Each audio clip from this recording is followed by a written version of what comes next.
ඕගොල්ලෝ මේ අදත් එකතු වෙලා ඉන්නේ චෙප්ස් ටෙල් YouTube channel එකක සුබ දවසක් කියලා පිළිගන්නවා ඕගොල්ලෝ සියලු දෙනාම.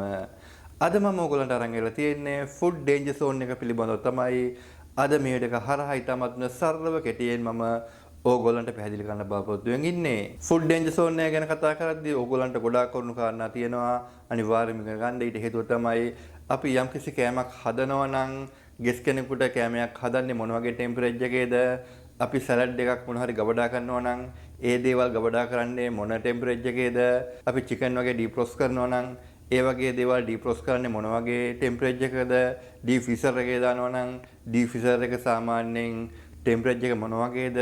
ඒ වගේ වැදගත් වෙන කරුණු කාරණා මේ ටික හරහා ගොඩාරියක් කතා කරන්න බලාපොරොත්තු වෙමින් ඉන්නවා. ඒ නිසා ඔයත් මේ වගේ කන්ටෙන්ට් බලන්න කැමති නම් ඕගොල්ලන්ට කරන්න තියෙන එකම දේ තමයි කළු පාට බටන් එකක් තියෙනවා subscribe කියලා. ඒ බටන් එක එකපාරක් ක්ලික් කරලා ඔයාලට පුළුවන් මේ channel එකට පොඩි සහයෝගයක් දක්වන්න. ඔයාලට මොන හරි ප්‍රශ්නයක් ගැටලුවක් තියෙනවා නම් ඕගොල්ලන්ට පුළුවන් ඒ දේවල් comment section එකේ සඳහන් කරලා යන්න. අනිවාර්යයෙන්ම මම ඔයාගේ comment වලට උත්තර ලබා දෙනවා. මේ වීඩියෝ එක සඳහා අනුග්‍රහය දක්වන්නේ Wattala Universal College of Learning ඈතන තමයි මේ වීඩියෝට අනුග්‍රහය දක්වන්නේ. ඔයත් කැමති නම් අනාගතයේ දවසක hospitality management course එකක් කරන්න. එහෙනම් මම highly recommend කරන ආයතනය තමයි මේ Wattala Universal College of Learning ඈතනය කියලා කියන්නේ. hospitality management පාඨමාලාවට අමතරව International cookery, pastry and bakery, housekeeping, front office, F&B, barista වගේ සියලුම පාඨමාලා ඕගොල්ලන්ට මේ ආයතනය තුල හදාරන්න පුළුවන්. contact details දාලා තියෙනවා. ඒ contact details වලට call එකක් දීලා ඔයාගේ chance එක දැම වෙන් කරගන්න. මම අර වීඩියෝ පටන් ගද්දිම කිව්වා වගේ අද මම ඕගොල්ලන්ට උගන්වන්න බලාපොරොත්තු වෙමින් ඉන්නේ food danger zone එක පිළිබඳව තමයි.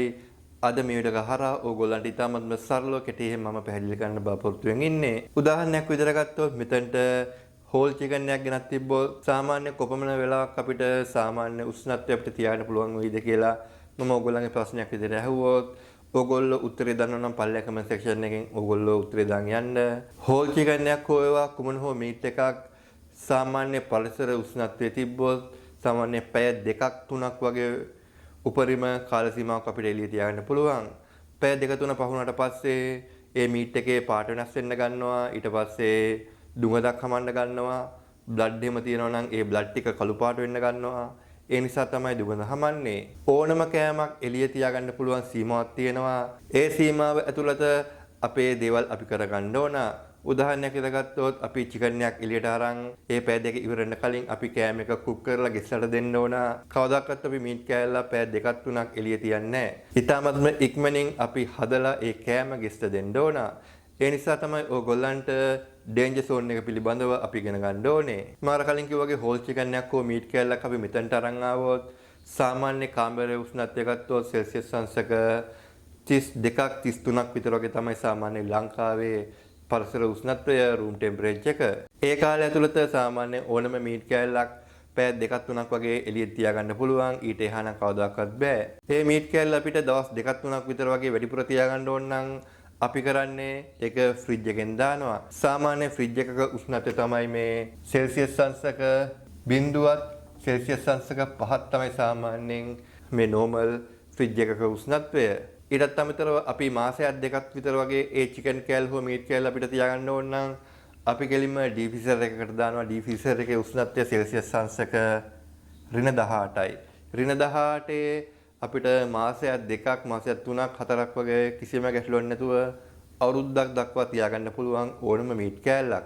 ඊට පස්සේ අපි කතා කරුවොත් ඩේන්ජර් zone එකේ මොකද්ද ටෙම්පරේචර් එක කියලා අපි කතා කරුවොත් ඩේන්ජර් zone එකේ ටෙම්පරේචර් එක තමයි ඒ අතර පරාසය තමයි සෙල්සියස් අංශක -5ත් -60ක් තමයි සාමාන්‍යයෙන් අපි ඩේන්ජර් zone එක විදිහට අපි හඳුන්වන්නේ. මෙතන තියෙනවා සෙල්සියස් අංශක 0 තියෙනවා.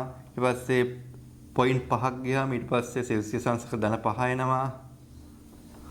ඊට පස්සේ එතනින් ඉඳන් උඩට තමයි ඩේන්ජර් zone එක විදිහට අපි හඳුන්වන්නේ.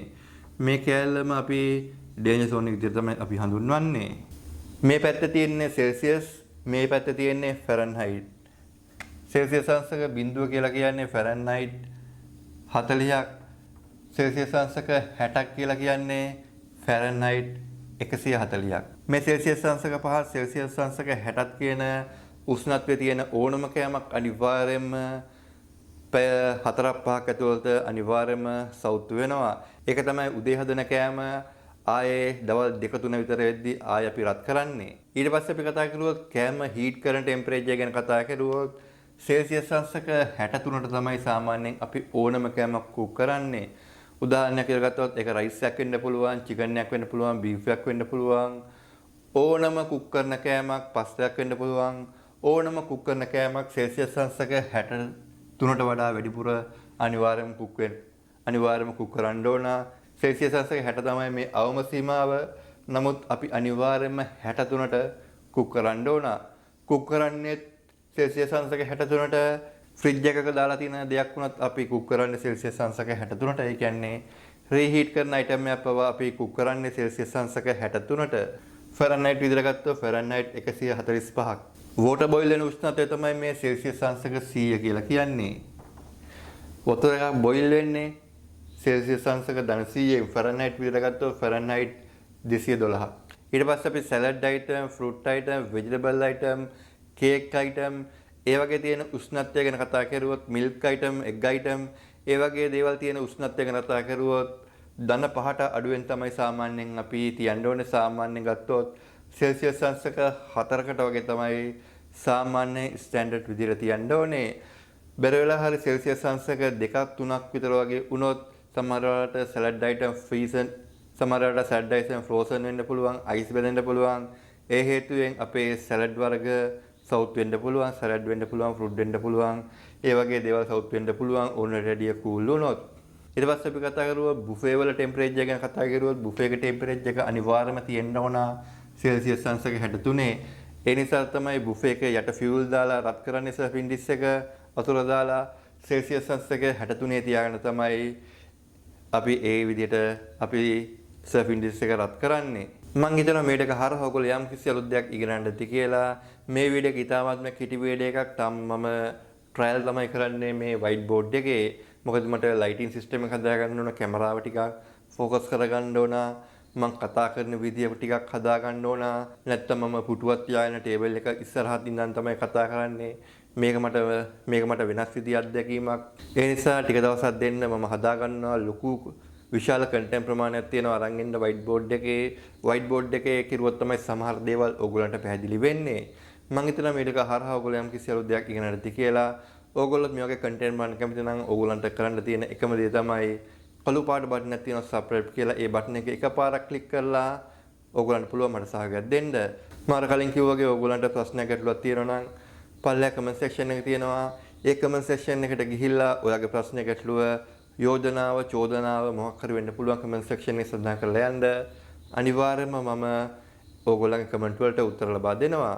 මේ වගේ අලුත් වීඩියෝ එකකින් හැම වෙනකම් මම ගිහින් එන්නම්. මම චෙක් මිලාන්.